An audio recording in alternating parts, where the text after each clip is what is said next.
मैं जानता हूं किसके गुंडे हैं, किसने भेजे हैं, सब जानता हूं। मुझे इलेक्शन में हरा कर इनका जी नहीं भरा तो नीचता पर उतरा है।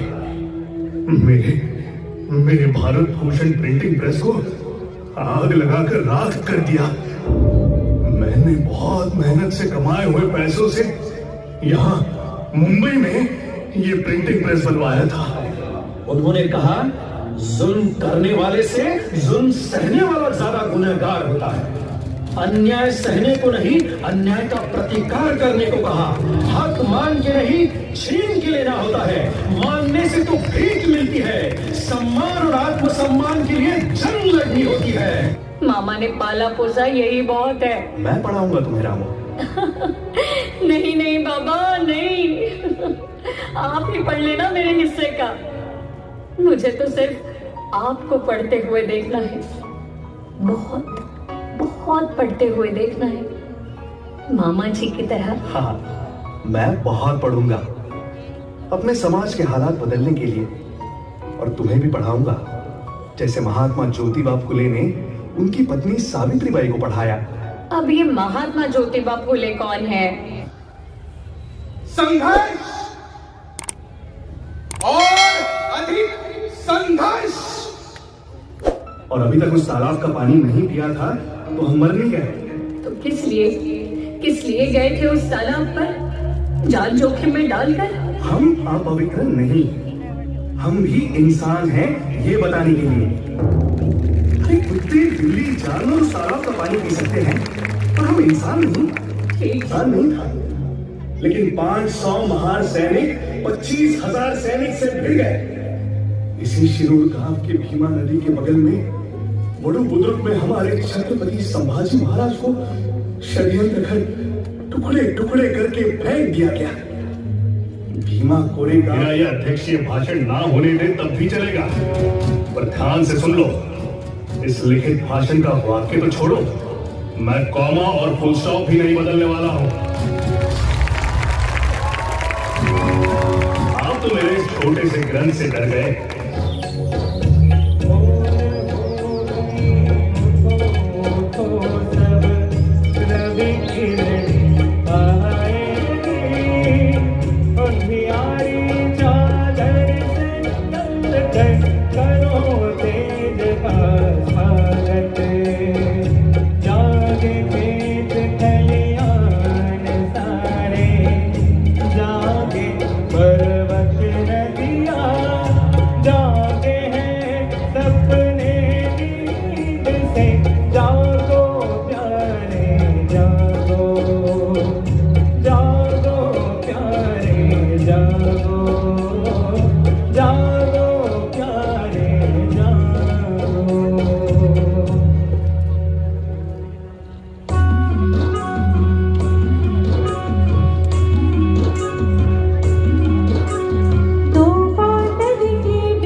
साल के ही हुए थे तो 3 महत्वपूर्ण घटनाएं घटी।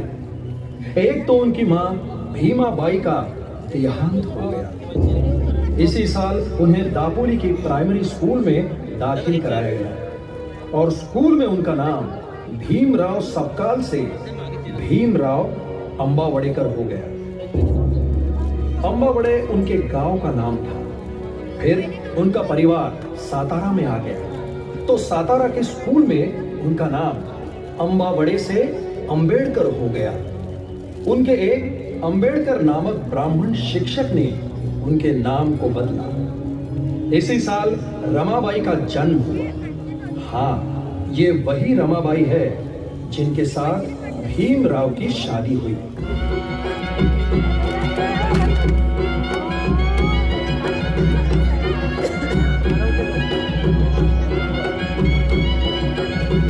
उम्र के 15 वर्ष तब रमाबाई 10 वर्ष की थी।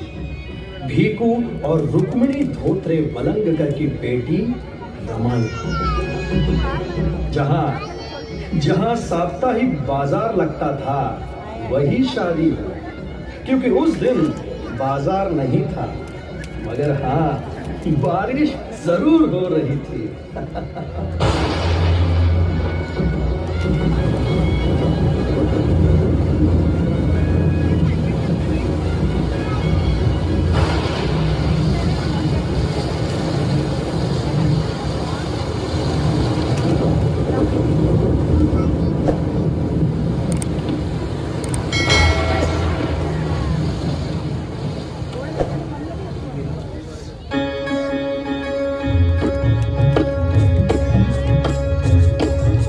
कबीरा कहे ये जग अंधा, कबीरा कहे ये जग अंधा,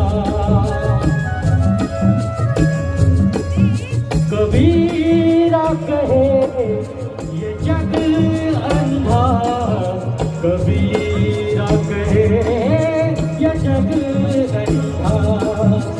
अंधी जैसी गाय बछड़ा था सो मर गया, अंधी जैसी गाय बछड़ा था सो मर गया, झूठी जाम चटा। कबीरा कहे ये जग अंधा, कबीरा कहे ये जग अंधा।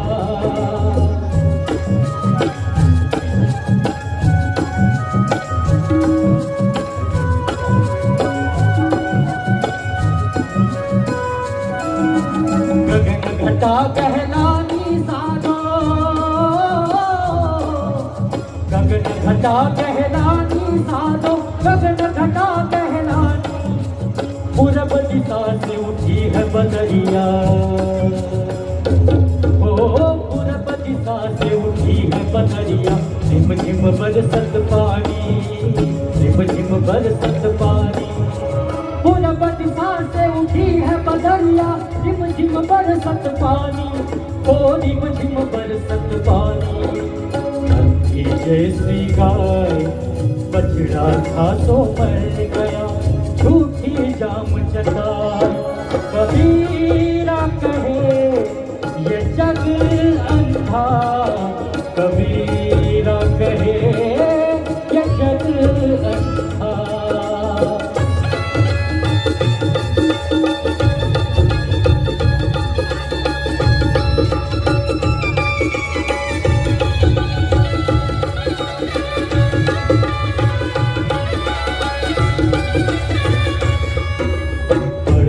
पर्दा छोड़ दे, ओ पर्दा छोड़ दे, बिन पर्दे की बात, पर्दा छोड़ दे।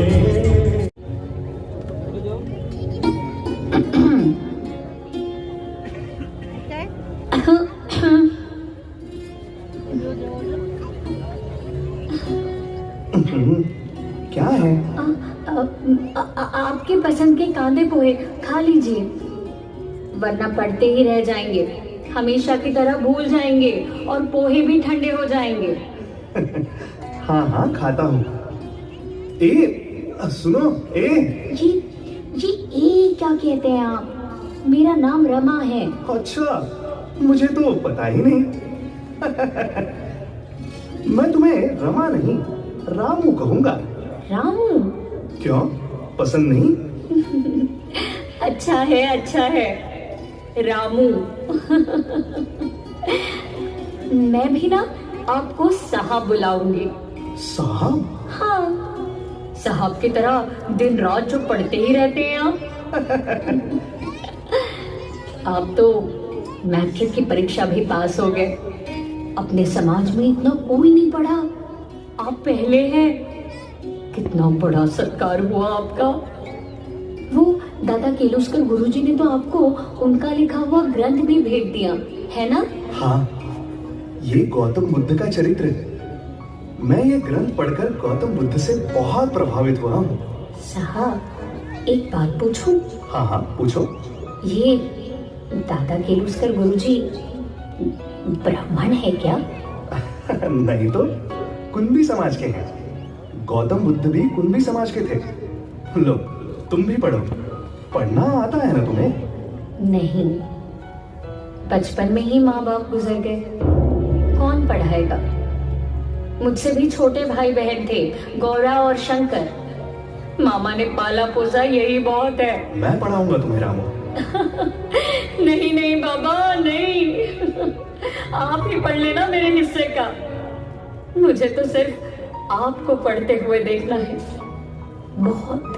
बहुत पढ़ते हुए देखना है, मामा जी की तरह। हाँ, मैं बहुत पढ़ूंगा अपने समाज के हालात बदलने के लिए, और तुम्हें भी पढ़ाऊंगा, जैसे महात्मा ज्योतिबा फुले ने उनकी पत्नी सावित्रीबाई को पढ़ाया।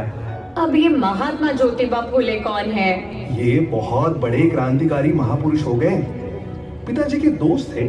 साहब, ये भी कुंभी समाज के थे क्या? नहीं, हाँ, पर शूद्र समाज से ही थे, माली समाज से। ये लो, मैं तो आपसे बातों में ही लग गई। उधर मीरा अत्या रसोई में राह देख रही होंगी, खाना भी पकाना है। मैं आती हूँ। अरे रामू,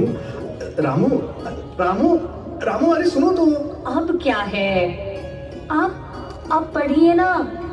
अरे, तुम्हें देखने के बाद और भी पढ़ने का मन करता है। ठीक है। मैं कहीं जा ही नहीं रही, यही तो हूँ रसोई में। बीच बीच में आकर आपको मेरी सूरत दिखा दिया करूंगी, ठीक है?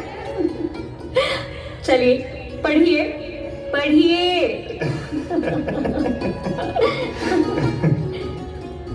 जोहार भीमराव। जोहार शिवराम दादा। जोहार साहब, जोहार। जोहार। भीमराव, तो क्या तय किया है आपने?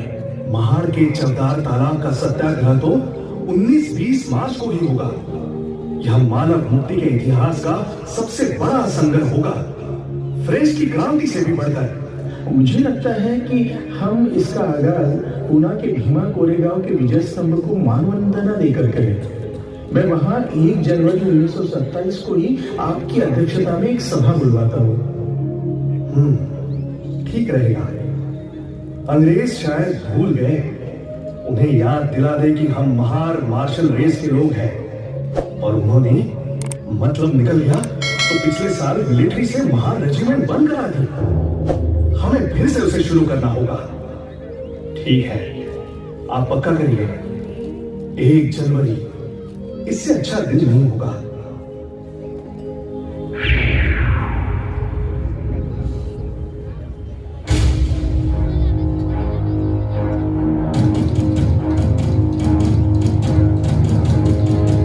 भीमा कोरेगांव विजय स्तंभ चिरायु हो। 1 जनवरी भीमा कोरेगांव क्रांति दिवस जिंदाबाद। भीमा कोरेगांव के शहीद सैनिक अमर रहे। भीमा कोरेगांव के महान महान क्रांति योद्धाओं को त्रिवार सलाम।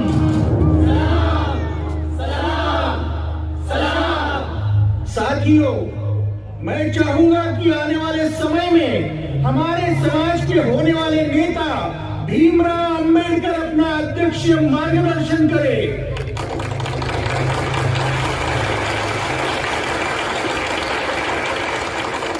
मेरे प्रियजनों, आप देख रहे हैं हमारे पीछे यह विजय स्तंभ, जिसे लोग महास्तंभ कहकर इसका इतिहास दबाना चाहते हैं।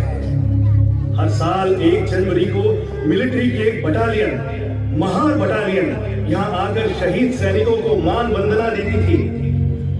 पिछले साल से सरकार ने आर्थिक तंगी की वजह से सभी महार बटालियन बंद करके हमारा विश्वासघात किया है। जबकि सच्चाई यह है कि 1857 में अंग्रेजों के विरुद्ध भारतीय सैनिक विद्रोह में महार रेजिमेंट के कुछ सिपाहियों की हिस्सेदारी के कारण महारों की सेना में भर्ती पर प्रतिबंध लगा दिया गया था। जब सरकार बनानी थी तो महार सैनिक, फिर प्रतिबंध हटाकर प्रथम विश्व युद्ध में शौर्य दिखाने के लिए महार सैनिक। 1818 में पेशवाई को हटाना, इतना हिसाब में यह कर्ज ब्याज समेत चुका दिया हमारे महार सैनिकों ने। मुझे गर्व है कि मैं इस महार समाज में पैदा हुआ। देखिए इस विजय स्तंभ पर क्या लिखा है? One of the proudest triumphs of British Army in the East, यानी पूर्वी दिशा के देशों में ब्रिटिश सैनिकों ने अनेक विजय प्राप्त की है। उनमें अत्यंत गर्व करने वाली यह विजय है। तब बटालियन का नाम महार रेजिमेंट नहीं था, पर उस वक्त ब्रिटिश सेना में महारों की संख्या ज्यादा थी, जबकि सभी समाज के लोग ब्रिटिश सेना में थे। देखिए इस स्तंभ पर शहीद सैनिकों के नाम अंकित हैं, जिनमें 22 महार, 16 मराठा, 8 राजपूत तथा अन्य हिंदू और 2 मुसलमान और 1 ईसाई शहीद सैनिकों के नाम हैं। पेशवाई से देश की जनता तंग आ चुकी थी। जब शनिवार वाड़ा को आग लगाई गई तो ब्राह्मण स्त्रियों ने कहा, जड़ों मिलेगी पेशवाई। पेशवाई खत्म हुई तो सबसे पहले पुणे के ब्राह्मण स्त्रियों ने मिठाई बांटी। भीमा कोरेगांव जिंदाबाद, जिंदाबाद, जिंदाबाद। भीमा कोरेगांव जिंदाबाद, जिंदाबाद, जिंदाबाद। भीमा कोरेगांव जिंदाबाद, जिंदाबाद, जिंदाबाद। रामू, तुम्हारी तबीयत ठीक नहीं है। समय पर खाना खाओ, दवा लो, आराम करो। अब मेरी चिंता करना छोड़ो। वो तो मेरे मरने के बाद ही छूटेगी। ऐसा मत कहो, तुम्हारे बगैर मैं कैसे जीऊंगा? तो फिर अपने साथ लेकर चलिए मुझे। अरे नहीं रामू, तुम्हारी तबीयत ठीक नहीं है, तुम्हें आराम की जरूरत है। बहुत कष्ट तकलीफें सही है तुम्हें आराम की जरूरत है। ऐसा करो, तुम वराड़ी मामा के यहाँ धारवाड़ चली जाओ, ठीक है? नहीं, इधर आपकी जान को खतरा है। महाड़ के 14 तालाब के पानी पीने के सत्याग्रह के वक्त भी आपने ऐसा ही कहा था मुझे। वह सिर्फ पानी पीने का सत्याग्रह नहीं था रामू। उस 14 तालाब का पानी पीने से हम अमर नहीं होने वाले थे, और अभी तक उस तालाब का पानी नहीं पिया था तो हम मर नहीं गए। तो किस लिए गए थे उस तालाब पर, जान जोखिम में डालकर? हम अपवित्र नहीं, हम भी इंसान हैं ये बताने के लिए। अरे कुत्ते, बिल्ली, जानवर उस तालाब का पानी पी सकते हैं, पर हम इंसान नहीं। ठीक है, पानी तो पी लिया था, फिर दोबारा वहीं जाकर मनुस्मृति ग्रंथ को क्यों जलाया?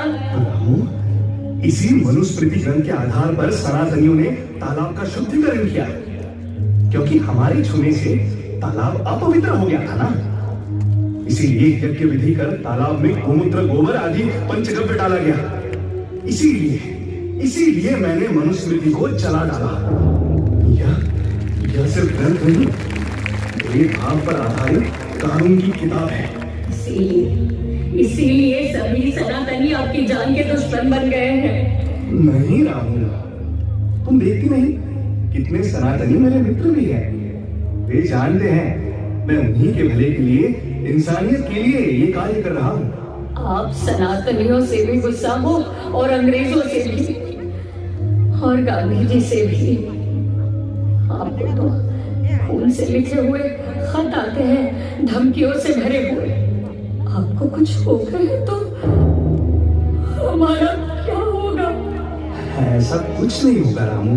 तो लंदन में जाकर गोलमेज परिषद में अंग्रेजों से क्यों लड़े और इधर वापस आकर पूना में गांधी जी से क्यों लड़े? मुझे तो इस बात की खुशी है कि आपने गांधी जी के प्राण बचाए। मेरे समाज के लिए, मेरे देश के लिए मैं सबसे लड़ूंगा। हाँ, पूना पैक करके मैंने गांधी जी के प्राण बचाए, पर मेरे स्वतंत्र मतदार संघ की कुर्बानी देकर मेरे प्राण गए होते तो कोई गम नहीं था। पर मेरे समाज की राजनीतिक हत्या हो गई रामू, हत्या हो गई। साहब, आप इस तरह दुखी ना हो। मैं जानती हूँ आप अपने समाज के हक दिलवाकर ही दम लेंगे। हाँ रामू, मेरे राष्ट्रभक्ति पर संदेह? अरे मेरे जितना कोई राष्ट्रभक्त हो तो दिखाए। रामू, कुछ लोग कहते हैं पहले मेरा धर्म फिर मैं भारतीय हूं, तो कुछ लोग कहते हैं पहले मैं भारतीय हूं फिर मेरा धर्म। पर मैं कहता हूं मैं पहले भी भारतीय हूं और अंत में भी भारतीय।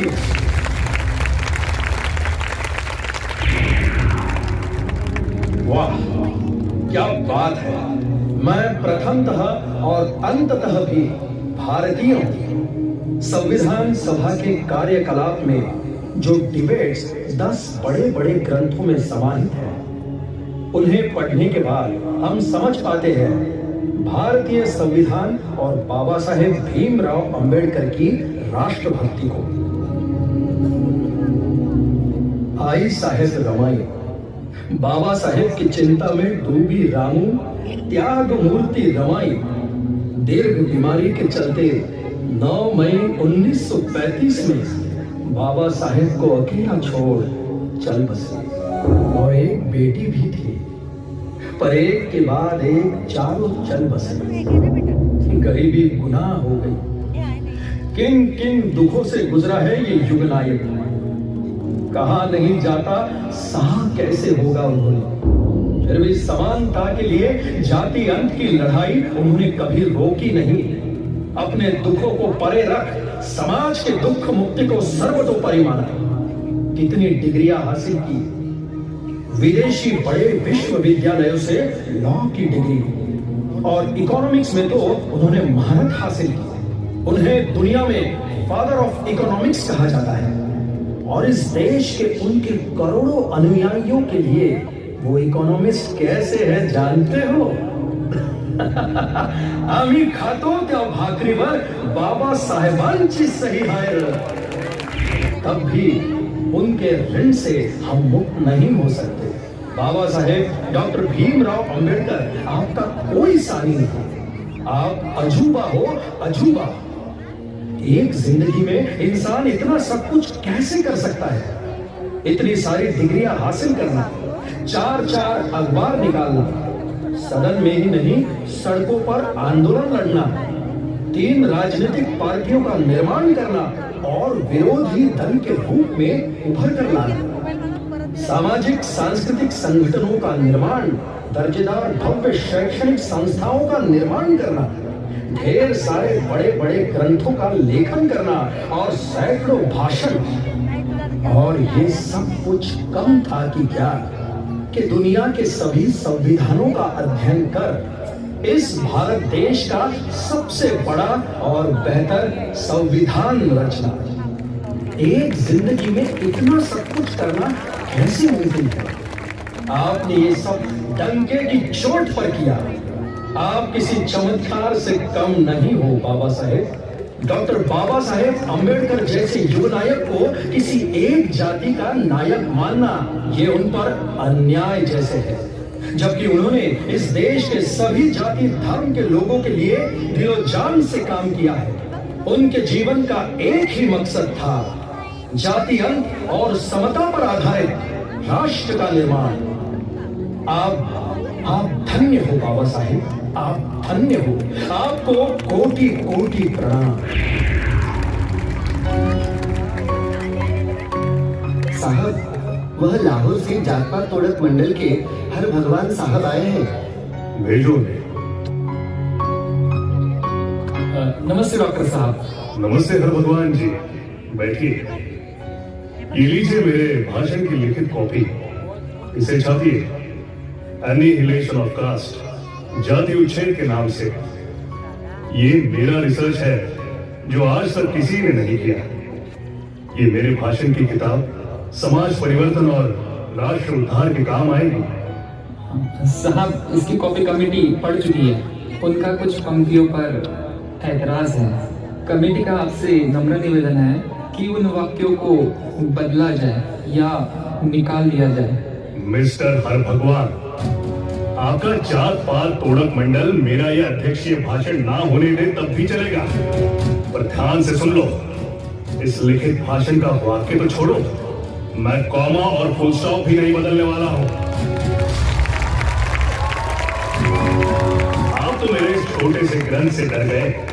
इसी ग्रंथ में जाति भेद के मूलाधार धर्म ग्रंथों को डायनामाइट से उड़ाने की बात को पुरजोर तरीके से रखा है मैंने।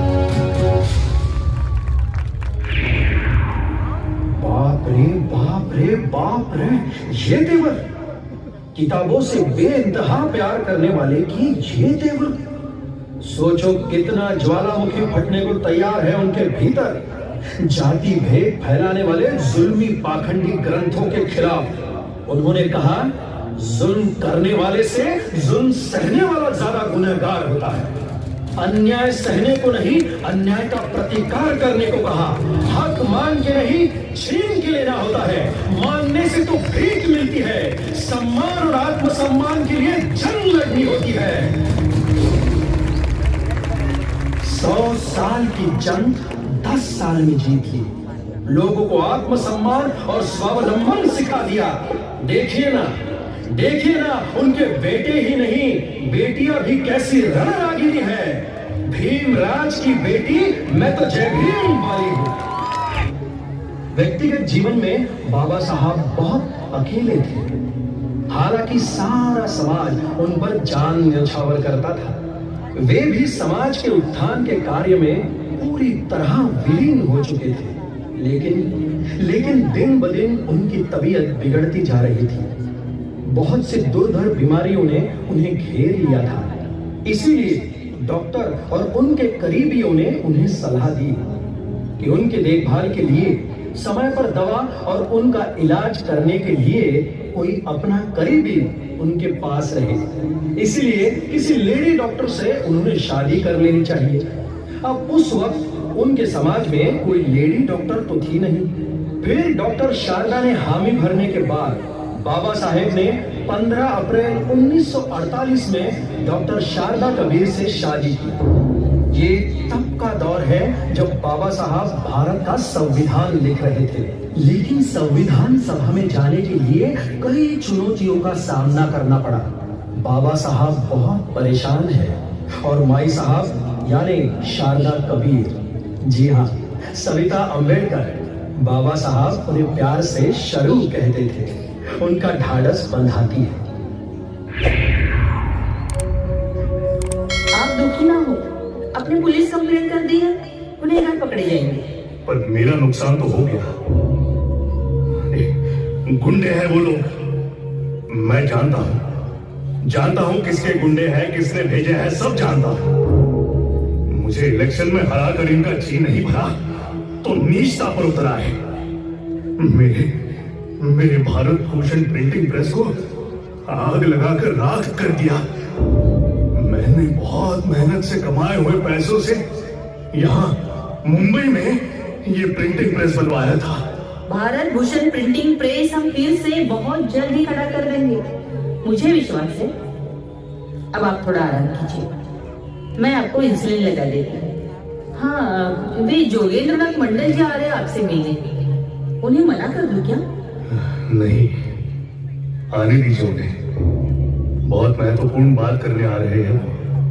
हाँ, शायद वो आ गए। नमस्ते बाबा साहब। नमस्ते। आइए मंडल जी।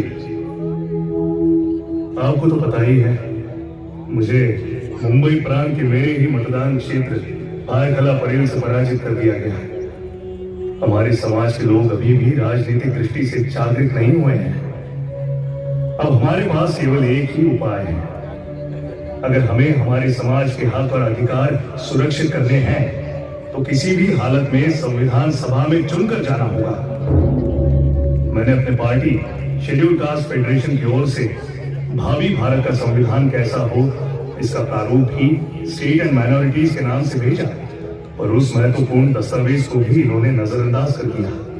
आपने तो इस मेमोरेंडम में शेड्यूल कास्ट की माइनॉरिटीज है ये साबित कर दिया।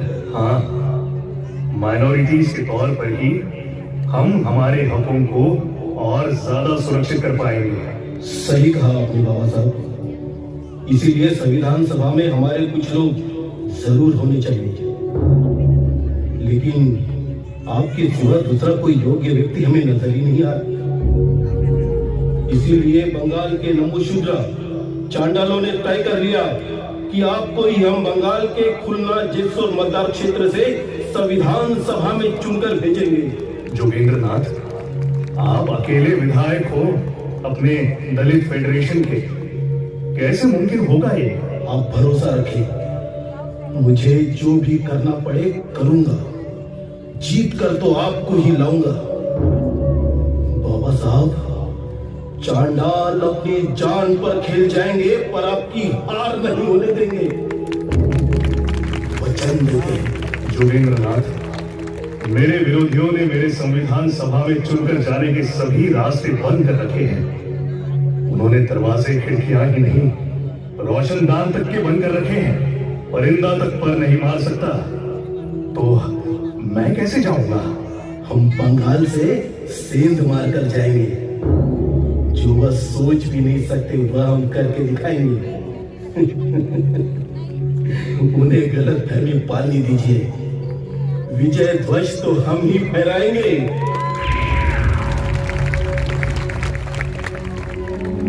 बंगाल के नमोशूद्रा चांडालों ने तो कमाल कर दिखाया।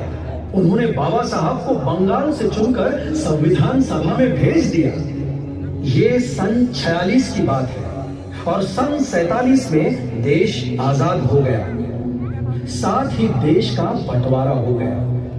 भारत और पाकिस्तान। बंगाल, जहां से बाबा साहब चुनकर आए थे, वो पाकिस्तान को दे दिया गया।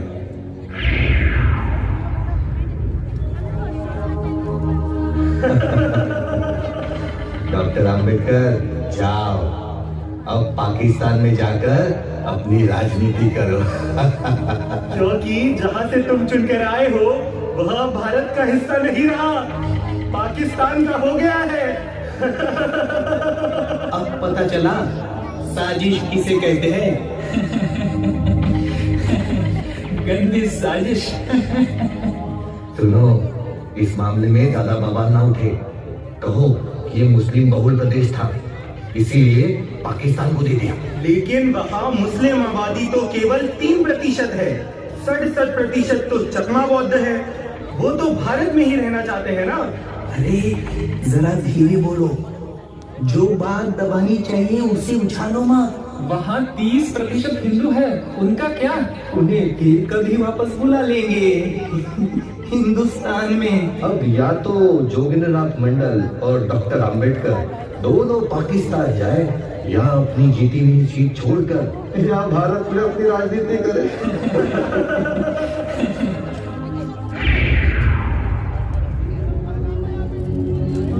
इस तरह फिर एक बार बाबा साहब को संविधान सभा में जाने से रोका गया। बैरिस्टर जोगेंद्रनाथ मंडल मजबूरन पाकिस्तान गए और पाकिस्तान के पहले घटना समिति के अध्यक्ष बने। एक अछूत पाकिस्तान की घटना समिति का अध्यक्ष। वाह, क्या बात है। पर आगे चलकर पाकिस्तान का भी बंटवारा हो गया। जहां से बाबा साहब चुनकर आए थे, वो बंगाल जबरन पाकिस्तान को जोड़ दिया गया, जो टूटकर बांग्लादेश हो गया। और इधर बाबा साहब आजाद भारत के पहले कानून मंत्री बनाना पड़ा। और फिर 14 दिनों के बाद बाबा साहब को भारतीय संविधान सभा के ड्राफ्टिंग कमेटी का अध्यक्ष बनाया गया। एक तरह से संविधान लिखने की जिम्मेदारी उन पर आ गई। वैसे तो इस मसौदा समिति के 7 सदस्य चुने गए थे, पर बाबा साहब को चुनना शायद उनकी मजबूरी ही थी।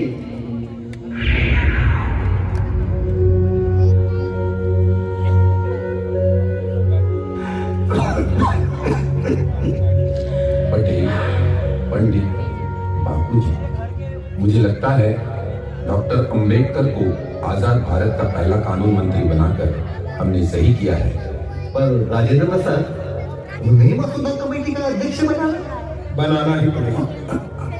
पटेल, उनकी विद्वत्ता और क्षेत्र में उनके बहुमूल्य कार्य, उनके अमूल्य योगदान से हम वंचित नहीं रह सकते। जवाहर बापू, स्वतंत्र भारत का संविधान लिखने के लिए मैंने जिसे चुना है वह है डॉक्टर B.N. राव। बापू, डॉक्टर B.N. राव पर मुझे कतई शंका नहीं। वे संविधान के ज्ञाता है। तो फिर हम प्रोफेसर फिलिप्स जेनिंग से क्यों मिल रहे हैं? मैंने संविधान सभा के अध्यक्ष की हैसियत से संविधान निर्माण के लिए एक शिष्टमंडल बनाया है जो देश विदेश के संविधान अभ्यासकों से विचार विमर्श करेगा। वैसे ही लंदन विश्वविद्यालय के राज्य शास्त्र के विभाग प्रमुख प्रोफेसर फिलिप्स जेनिंग, उनसे हम मदद लेंगे।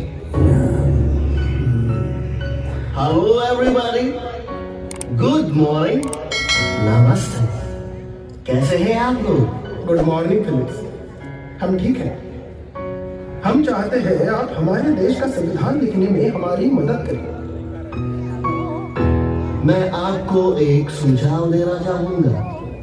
आपके ही देश में संविधान के पंडित मौजूद हैं जिनका नाम डॉक्टर B.R. अम्बेडकर है। उनकी मदद आपने लेनी चाहिए, है ना?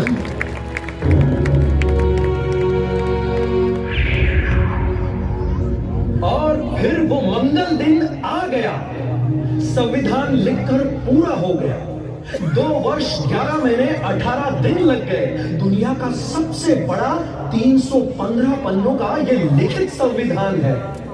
संविधान सम्मत होने के यानी संविधान का रूपांतरण कानून में होने के एक दिन पहले 25 नवंबर 1949 को संविधान सभा के भव्य हॉल में बाबा साहब का 55 मिनट का भाषण हुआ।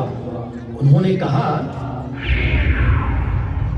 संविधान कितना भी अच्छा क्यों ना हो, अगर उसको चलाने वाले अप्रामाणिक बुरे लोग होंगे तो वह संविधान बुरा ही साबित होगा। इसी तरह संविधान कितना ही बुरा क्यों ना हो, उसको चलाने वाले लोग अगर प्रामाणिक होंगे, अच्छे होंगे, तो वह संविधान अच्छा ही साबित होगा।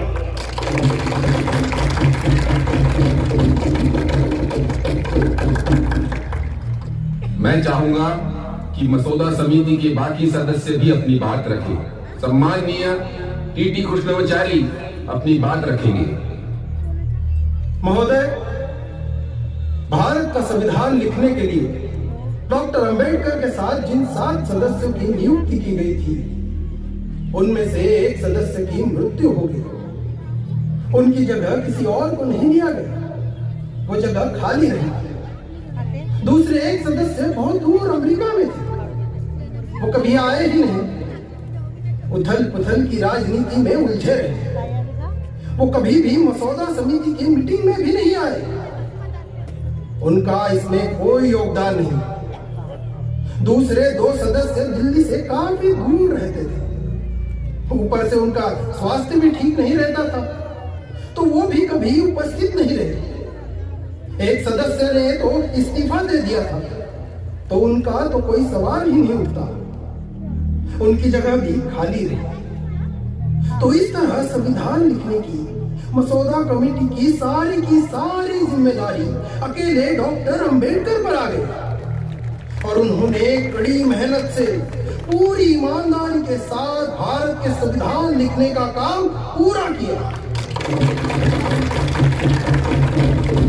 निश्चित ही वे प्रशंसा के योग्य हैं, इसमें कोई संदेह नहीं।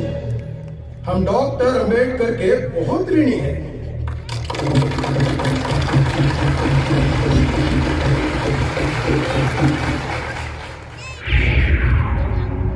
भारत के राष्ट्रपति डॉक्टर राजेंद्र प्रसाद, भारत के प्रधानमंत्री पंडित जवाहरलाल नेहरू आदि सभी ने माना कि भारत के संविधान शिल्पकार डॉक्टर बाबा साहब आम्बेडकर ही है। फिर 26 नवंबर 1949 को डॉक्टर बाबा साहब आम्बेडकर ने लिखित संविधान राष्ट्रपति डॉक्टर राजेंद्र प्रसाद को सौंप दिया।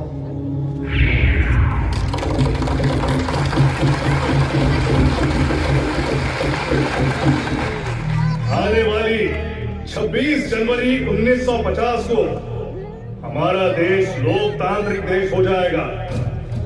हम लोग परस्पर विरोधाभास के जीवन में प्रवेश करने वाले हैं। राजकीय जीवन में हम में समानता तो होगी, पर सामाजिक और आर्थिक जीवन में असमानता होगी। हमने यह परस्पर विरोधाभासी जीवन जल्द से जल्द खत्म करना चाहिए, नहीं तो वह लोग इस असमानता के शिकार होंगे।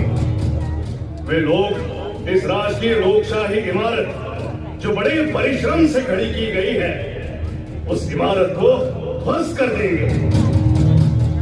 मैं आज आपको लोकतंत्र की अनूठी व्याख्या देने जा रहा हूं। लोकतंत्र यानी ऐसी शासन व्यवस्था जो खून का एक कतरा बहाए बगैर लोगों के सामाजिक और आर्थिक जीवन में क्रांतिकारी परिवर्तन लाए, ऐसी शासन व्यवस्था।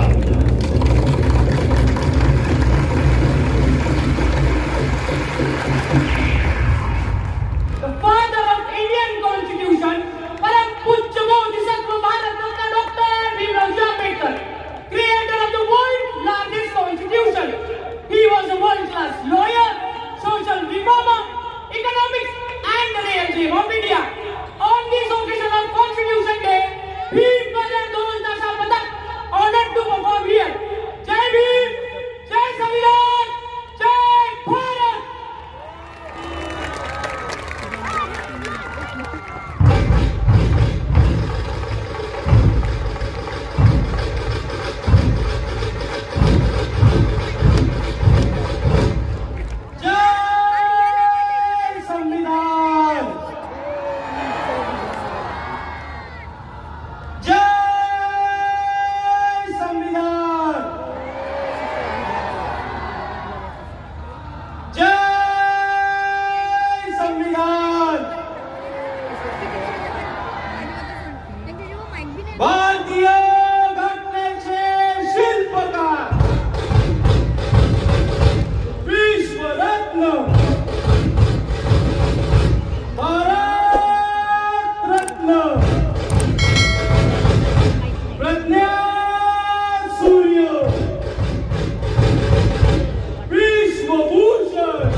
रत्तू, देखो तो आज साहब बहुत खुश है।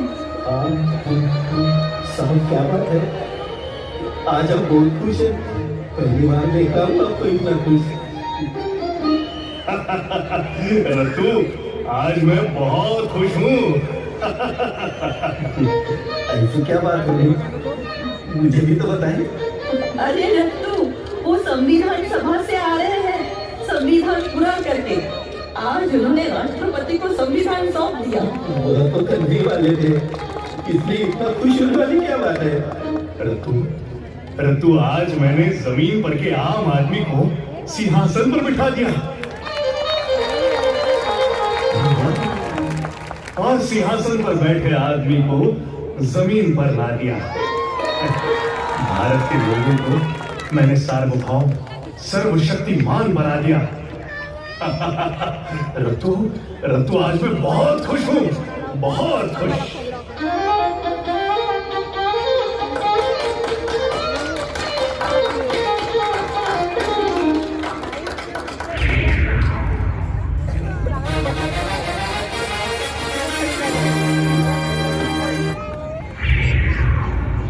संविधान शिल्पकार ने राष्ट्र के और राष्ट्र के लोगों के हित के बारे में प्रमुखता से सोचा और संविधान के रूप में कानून बना दिया। संविधान शिल्पकार ने संविधान तो लिखा, पर उसे और खूबसूरत बनाने के लिए उनकी कोशिश निरंतर जारी रही। हिंदू कोड बिल के जरिए उन्होंने हिंदू स्त्रियों के मुक्ति का मार्ग सुकर किया।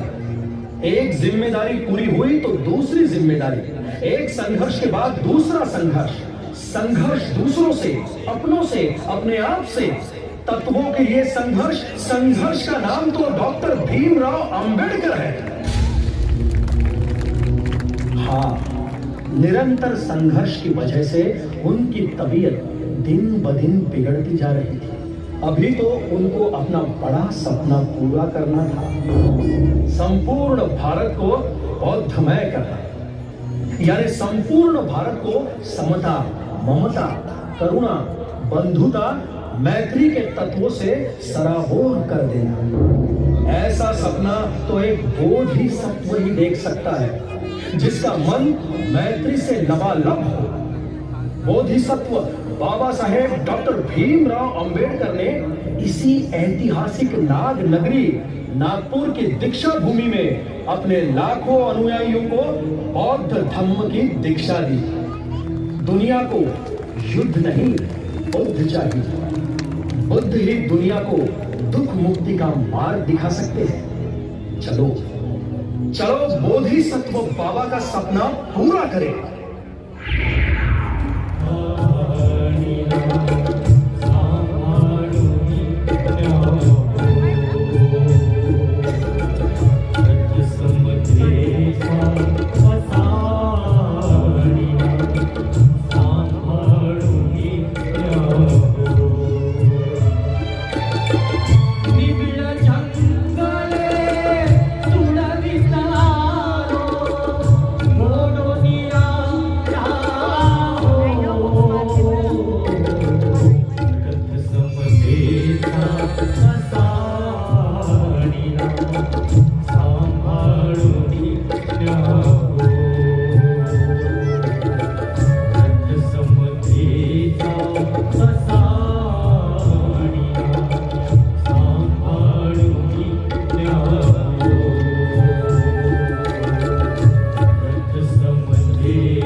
रुकिए,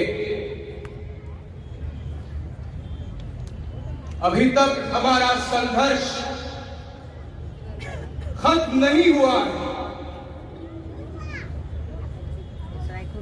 अब हम सबको